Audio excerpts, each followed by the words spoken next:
Mhm. Okay, welcome back, guy. Can you hear me? Good. So today we're going back to practicing IELTS. Yeah, to practice IELTS again, and I think without further ado, let's get started. Yeah.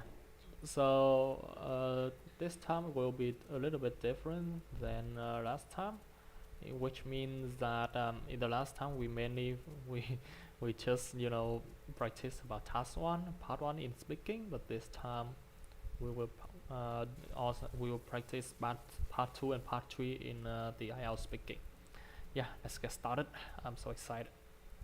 Okay, so here are the topic, and I will have for like 1 minute. I have 1 minute to prepare, and then 2 minutes to speak. Okay, 3, 2, 1. Let's get started.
Okay, so now my 2 minutes will begin.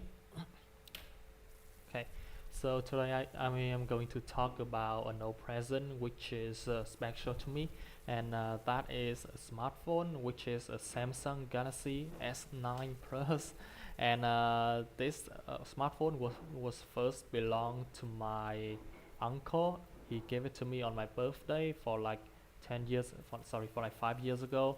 So yeah, uh, sorry, my smartphone 5 years ago, and to me at that moment, I at that moment was so I was so interested in the present, and I mean I even came to my uncle and I gave him a hug, and sorry, gave him a hug. So to me, and the reason why I have a strong love for this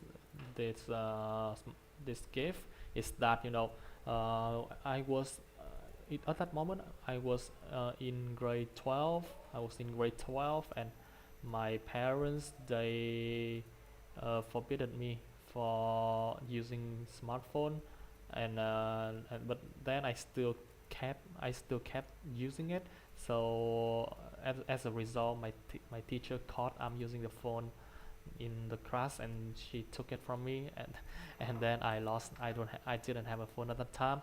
Luckily, luckily my uncle, he understood that, and he gave it to me, that phone. So yeah, and it had a lot of functions. So it doesn't just about helping me in studying, but that smartphone also is it was a good way for me to learn about filming and video editing, cause and from that I have learned how to become an editor, and now I am following the major like that. So yeah.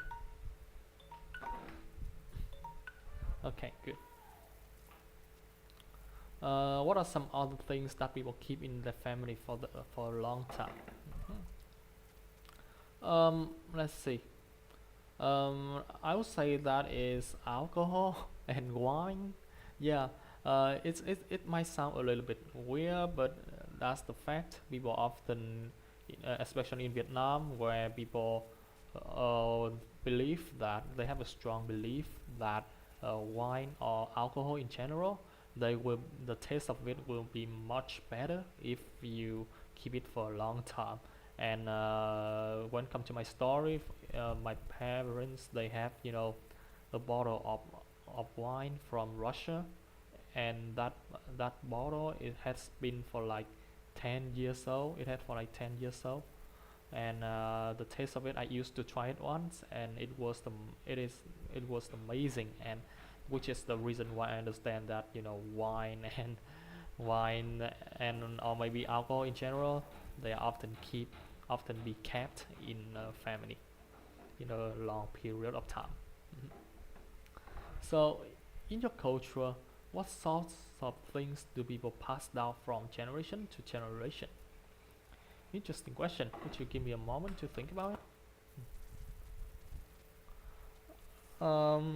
Let's see. I would say that it's a little. I think it's a little bit weird, or maybe a little bit, Asian, typical Asian or typical Vietnamese. But people in Vietnam, from they often leave real estate for their children when they are at the old age. Yeah, and this is because in Vietnam they believe that real estate is some kind of assets that cannot be affected by the economy in general. So yeah, so even if the world become for instance, if Vietnam became like super inflation, for example, the the price and the value of the real estate will remain unchanged. Yeah, yeah. So my uncle, for instance, he has his father has a piece of real estate in Hanoi, and when he it's a little bit dark, but he's about to pass away. So yeah, in his letter before he passed away, he said that he will leave that real estate for his uncle, for his son, sorry, which costs about for like $100,000. Yeah. So which do you prefer, old things or new things? Let's see. I am an innovative person, so I would go for new things, because new things is bringing me some new experience, and it brings me some experience, and it had it is a good way for me to follow the trend of the global. So for instance, like it just recently they had just released Samsung Galaxy S23 Plus. Yeah, and I am so lucky that I am one of the first person in Vietnam to use and to possess that phone. And when I, the moment when I touched the phone, and when I, scrolled the phone, it was amazing. It was like the whole world is inside my hand. So yeah. Mhm. So in what ways can old items serve as a link to the past and help us uh, preserve memories? Let's see. In what way can old let me see. Could you please repeat the question? I didn't catch that. Mhm. So in what ways can old items serve as a link to the past and preserve memories? Mm, I think that let's see. I think the best way for us to preserve old things is that we keep it on the internet or on database. Yeah. So currently, Microsoft just released big data, which is a database it used to cap everything on only one primary database. So by giving all information of the old items onto that database, we can clearly save it and preserve it, and that preserve it. But if you ask me more about what is it's about physical things, like old buildings or historic relics, how can we create a link between the past and the present? and I would say that we should create some like 3D models in that in that historic buildings, such as when if you go to Hỏa Lò if you go to Hỏa Lò Museum, you will see that they will uh, reveal a lot of replicate about the prisoners during the Vietnamese during the Vietnam Wars against France, France the, the French colonists. Yeah. So, do you think that there are benefits to minimalism and reducing the attachment to material possessions? Hmm. Do you think there are benefits to minimalism and hmm. In my opinion, I would say we shouldn't reducing material possessions, because um, to me everything we achieve today is all about it is all about what we have tried or strive to do, and which is our endeavor to obtain that. So we have the right to to possess more, and to become you know to getting things more, and to become complex. So I know a lot of people who try to become minimal, to become following minimalism, and as a result they didn't they cannot found follow that one, because minimal because their financial condition, I would say their financial condition do not doesn't allow them to become minimal. So, and one more things about this about this is that the temptation of money when you have for like material possession. Yeah, when you want to possess any material things, like for instance like phone, clothes, piece of clothes, or maybe even real estate. Yeah. I should say that, I mean, where people, yeah. Okay, good. Part 2. uh, okay.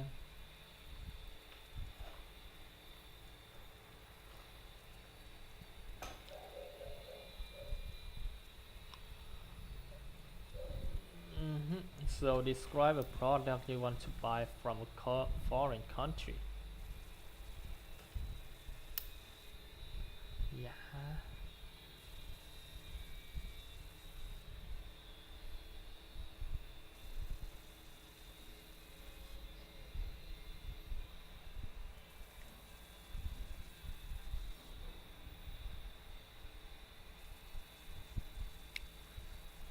Okay, so describe a product you want to buy from a foreign country.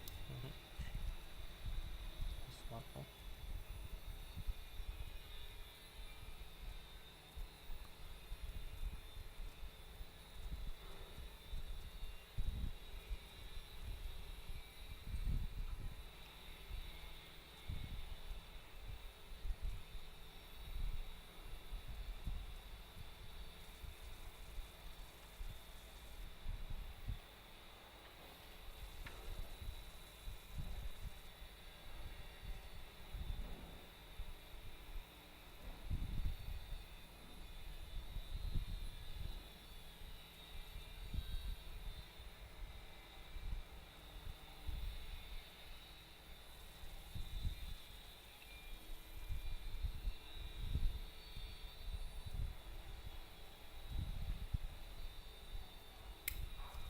Yeah, ready.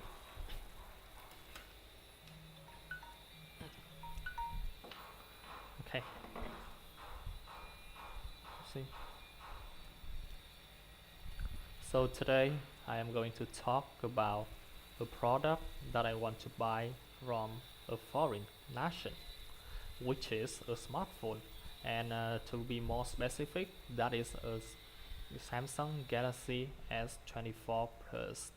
and the release date of it is on next year, is in next year, September next year. And the reason that I want to buy it is because I saw a lot of videos on YouTube doing research about this smartphone, and they said that this smartphone, it has a lot of features, a lot of new features. It is a breakthrough in the smartphone industry. So what is that? The first feature is all about the new camera, which allows user to take a photos or take a video on 8K resolution, which is extremely clear and evident. And in addition to that, the memory of it was impressive. The memory of the smartphone is impressive. It has for like 1 terabyte, yeah, 1000 and 1000 gigabyte, which could contains for like 10,000 pictures, yeah, for like 10,000 to 20,000 pictures.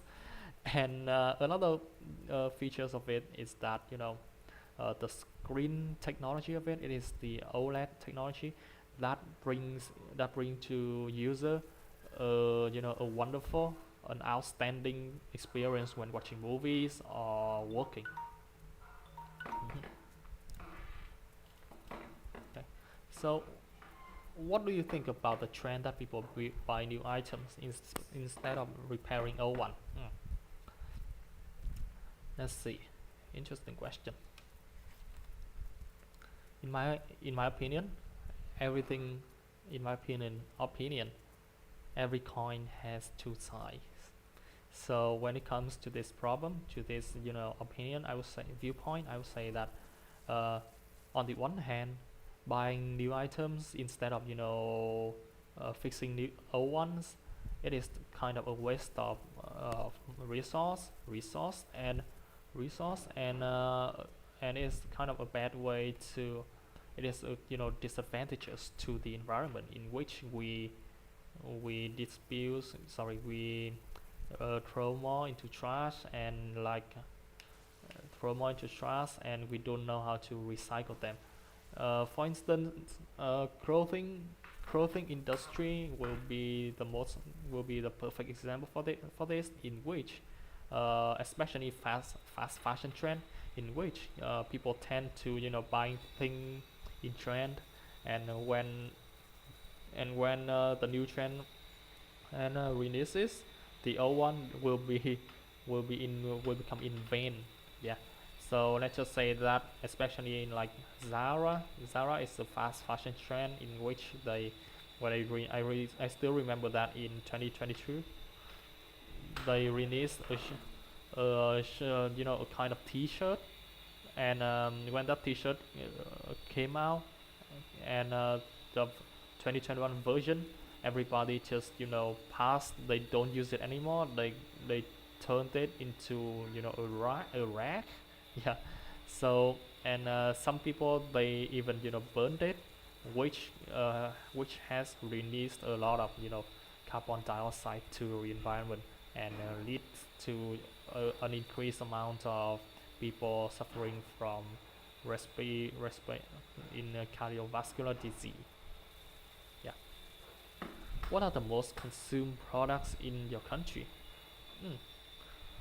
Well, as I mentioned earlier, clothes would be clothes or garment in general would be the most consumed products in Vietnam, since there are two main reasons for this. The first one is people in Vietnam, the majority of Vietnamese population, they are following fashion trend, and which is if a new fashion trend come out, the old one will be in vain, and people will be like release it a lot. So yeah, I still remember that 2020 statistic in Vietnam show that like there are for like 2 billion piece of clothes released just sorry 1 billion piece of clothes are in total in Vietnam, which is a huge number of it.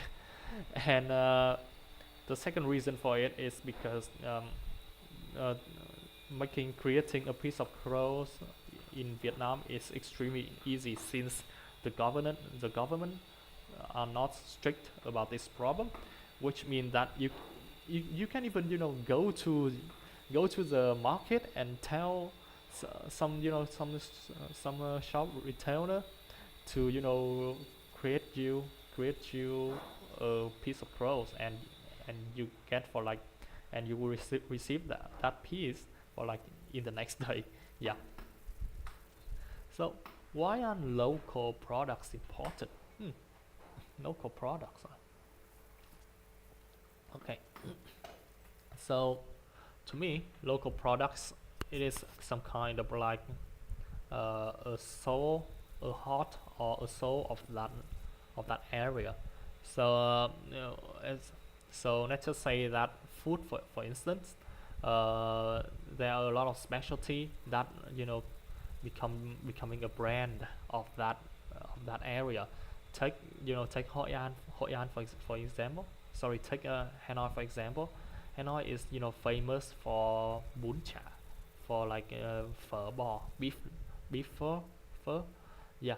And if for like beef pho, and the majority of tourists from outside Vietnam came come to visit this country. If they want to try pho, they will first think about Hanoi first, not in Saigon, because Saigon is not famous for pho, but it is Hanoi that has it.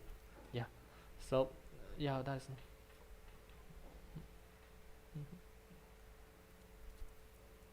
Mhm. So what role does e-commerce and online shopping play in facilitating the purchase of products from foreign countries?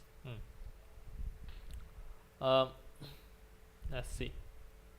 Mm, I would say that the the crucial role of e-commerce or online shopping in general in helping people buy products from outside country is that it it it makes users to have more options. I remember that 20 years ago when my dad he wanted to buy a piece of you know a piece of clothes. Yeah, I that is a suit. I still remember that. Yeah, when he want if he at that time he wanted to buy a suit, and but he had to fly from Vietnam to Singapore to just to see that piece of clothes, and then he returned back to Vietnam just and then decided not to buy it. So by with the development of technology and online shopping, it help that helps people in general just to have more options when buying. Like for instance, right now, if my dad he wants to buy a suit again, he can go to the website of the shop he wants to buy suit, and then he can compare that website from its competitors, which will help him have a lot of options and have a lot of choices, and you know make a buying decision which is more rational. Yeah. So in your view, how does globalization influence consumer preferences and desire to buy foreign goods? Hmm, interesting question. Would you give me a moment to think? Hmm.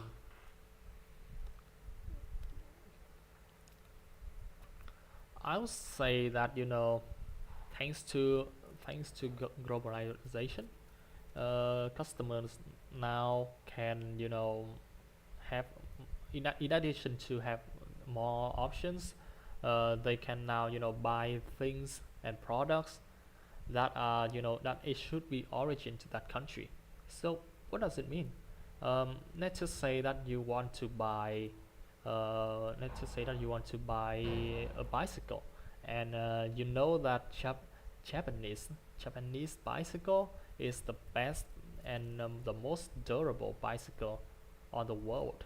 So uh, let but in the past time, if you want to buy Japanese bicycle, you may have to travel around your country just to just to search or just to search of the shops that have that product. But now globalization, you can buy that bicycle for online from Japan, and then they will send that product via plane to your country, and then they will ship it to you. Ship it. Yeah, so that is good. The most changes, the most impact of globalization on customer preferences. In addition to that, the interest of the consumers become more various, which is why that so many young people today, especially Generation Z, born from 1997 to 2010, we have a lot of various and unique preferences. Yeah. Mm. Okay. hmm That's good.